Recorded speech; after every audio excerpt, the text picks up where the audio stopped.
తిరుపతిలో నేటి నుంచి 3 రోజుల పాటు అంతర్జాతీయ దేవాలయ సదస్సు ప్రదర్శన ఏర్పాటు చేశారు. సాయంత్రం 4 గంటలకు ఆశా కన్సెక్షన్ సెంటర్లో జరిగే సదస్సులో 58 దేశాల్లోని 1581 ఆలయాలకు సంబంధించిన 111 మంది ప్రతినిధులు పాల్గొంటున్నారు.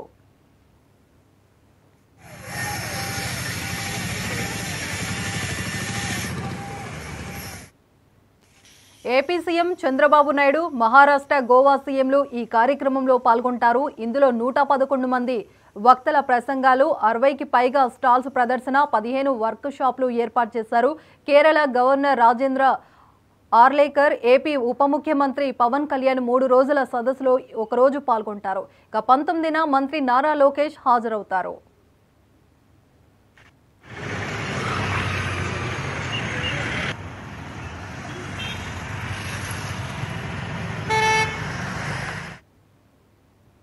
ఆలయాల నిర్వహణకు వినూత్న పద్ధతులు, ఉత్తమ పద్ధతులు అన్వేషించడం, స్థిరమైన పర్యావరణ వ్యవస్థలు, డిజిటలైజేషన్, ఆర్థిక వ్యవస్థను పెంపొందించడం, సనాతన ధర్మ పరిరక్షణపై 3 రోజుల పాటు కార్యక్రమం జరగనుంది.